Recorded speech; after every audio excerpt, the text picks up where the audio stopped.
Kali ini saya akan membahas tentang 10 kebiasaan sepele yang sering kita abaikan, padahal berdampak pada kesehatan mental kita loh. Dan juga ada sedikit tips, siapa tahu bisa membantu.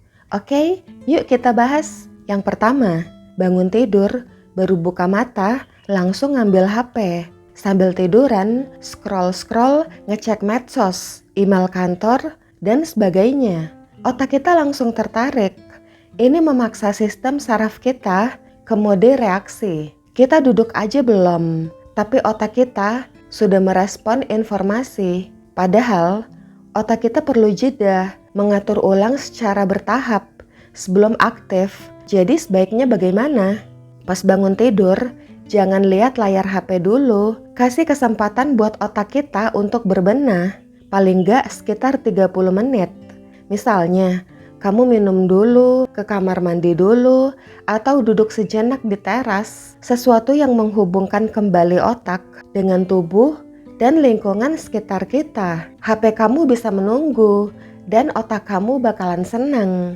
Kemudian, yang kedua, kamu berada di dalam rumah seharian. Memang tidak selalu.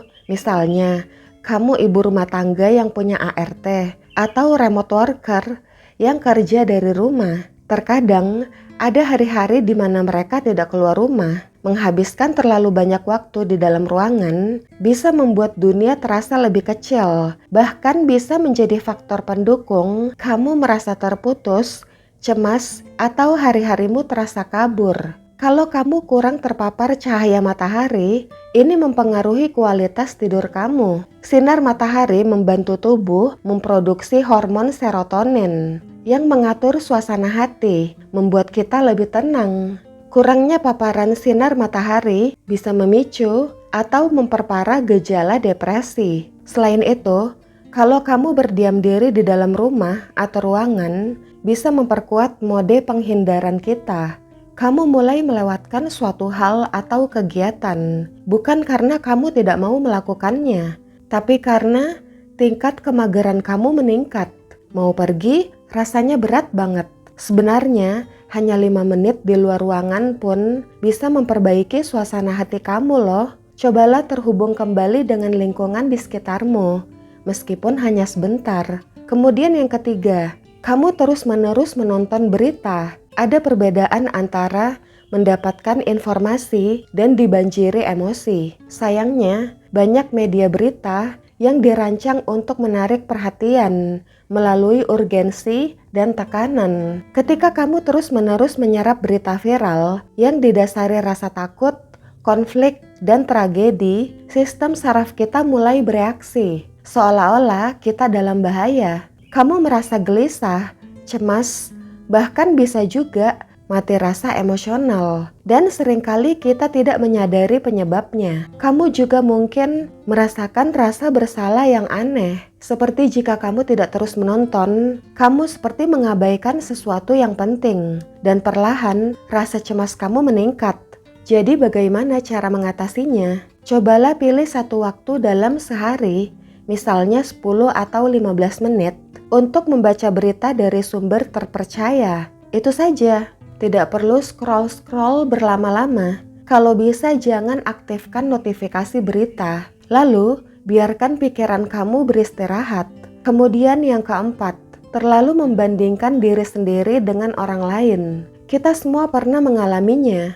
Saat membuka medsos, tiba-tiba kita melihat seseorang yang rumahnya lebih besar, lebih sukses, tubuhnya lebih bagus, atau followersnya lebih banyak.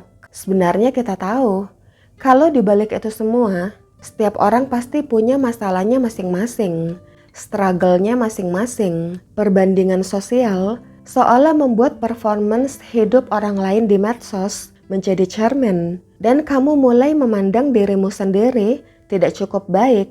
Dan seringkali ini memicu rasa insecure kita. Saat kamu kelelahan, stres, atau sedang mengalami masa sulit, perbandingan sosial tidak hanya menyakitkan, tapi juga berputar-putar. Jadi bagaimana cara mengatasinya? Cobalah batasi akun siapa saja yang kamu ikuti. Tanyakan pada dirimu, apakah akun ini bermanfaat bagi saya atau hanya membuat saya insecure? Kamu berhak melepaskan diri dari apapun yang mengganggu harga diri kamu. Kemudian yang kelima, kamu terus-menerus mengeluh. Memang melampiaskan kekesalan itu perlu. Kita perlu memproses rasa frustasi kita, mengungkapkan kesulitan kita, dan merasa didengar. Tapi, ketika mengeluh menjadi bentuk komunikasi utama dengan orang lain atau dengan diri sendiri, ini akan memperkuat pandangan kamu terhadap dunia dan mulai menganggap segalanya tidak akan membaik.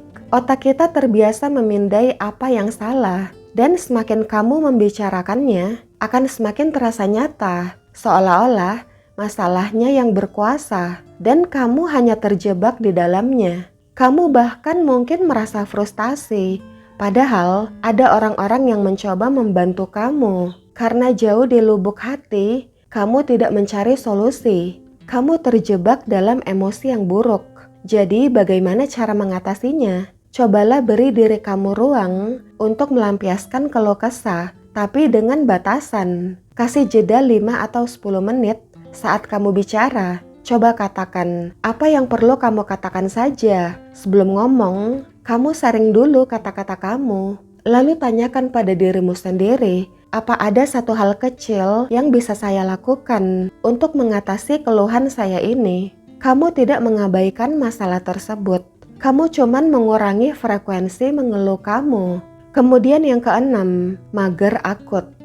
Terutama saat suasana hati sedang buruk. Ntar dulu deh, kalau udah mood baru latihan. Tubuh kita terhubung dengan kondisi emosional kita. Saat kamu cemas atau kewalahan, tidak bergerak, ini bisa menahan lebih lama perasaan tegang yang kamu rasakan. Saat kamu depresi, tidak bergerak merupakan pesan dari respon tubuh bahwa semuanya terasa macet, tidak berfungsi. Cobalah bergerak. Tujuannya bukan untuk kebugaran tubuh, melainkan aktivasi. Tidak perlu nge-gym.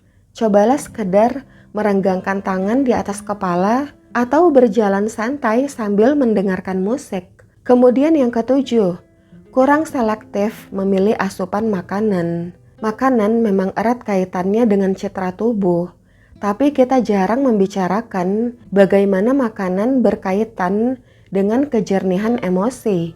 Apa yang kita makan akan mempengaruhi gula darah, energi, kemampuan kita untuk berpikir jernih. Jika sepanjang hari kamu diisi dengan kopi, cemilan olahan, atau makanan ultraproses, tidak heran kenapa kamu merasa kehilangan fokus, mudah tersinggung, dan bahkan merasa hampir kehabisan tenaga di jam 3 sore. Cobalah jujur pada diri sendiri, apakah saya makan untuk memenuhi kebutuhan nutrisi tubuh, sekaligus mendukung kesehatan mental saya, atau saya makan hanya sesuai tes lidah saya.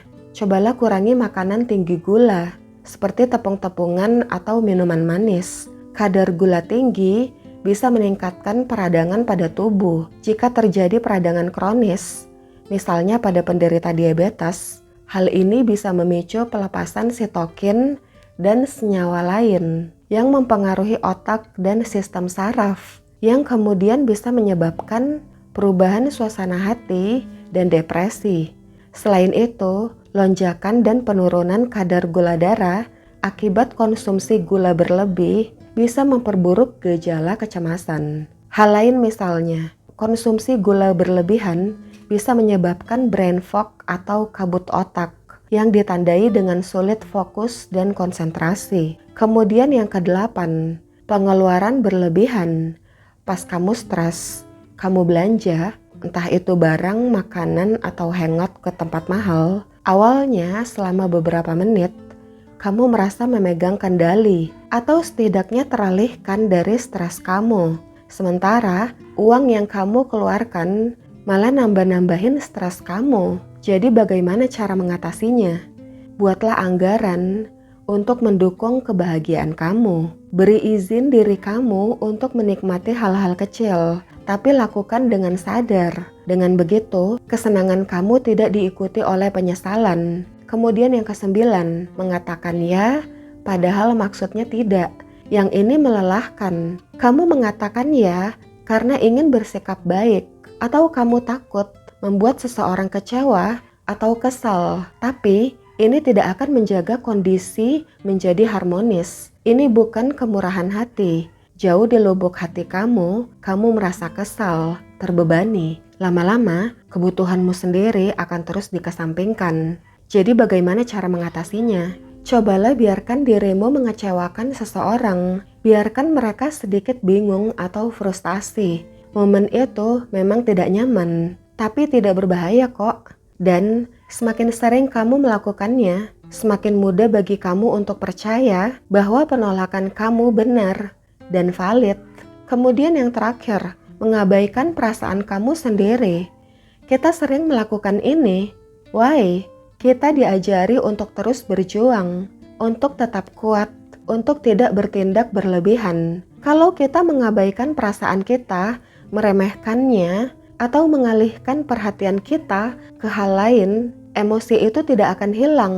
Emosi itu akan menunggu, terakumulasi, dan bertambah berat. Seringkali, emosi itu sudah lama tidak diakui. Emosi negatif yang tidak tersalurkan bisa berkembang menjadi perasaan hampa, putus asa, kehilangan minat pada aktivitas. Ini akan meningkatkan resiko depresi. Mengabaikan perasaan juga bisa menyebabkan kecemasan. Selain itu, jika dirimu sendiri tidak memberi validasi atas perasaanmu, serta tidak mendapat dukungan emosional, kamu mungkin akan meragukan nilai diri sendiri yang berujung pada citra diri negatif, alias harga diri rendah. Jadi bagaimana cara mengatasinya? Coba mulai dengan mengidentifikasi satu perasaan. Satu aja, misalnya kesedihan, atau kemarahan, atau rasa bersalah, atau hanya perasaan lelah. Lalu tenangkan diri kamu. Cobalah jujur pada diri sendiri dan menyadari bahwa tidak ada salahnya untuk merasa sedih atau marah. Kemudian, cari tahu kondisi seperti apa yang bisa menyulut emosi negatif kamu, supaya kamu bisa mengantisipasi ketika perasaan itu muncul lagi. Selanjutnya, coba lakukan kegiatan yang bisa membuat kamu menjadi lebih rileks, misalnya membaca atau olahraga. Lebih lanjut, jika ada emosi negatif terpendam yang berasal dari trauma yang belum terselesaikan, sebaiknya kamu segera mencari bantuan psikolog atau psikiater ya guys. Oke guys, thanks for watching. See you. Bye.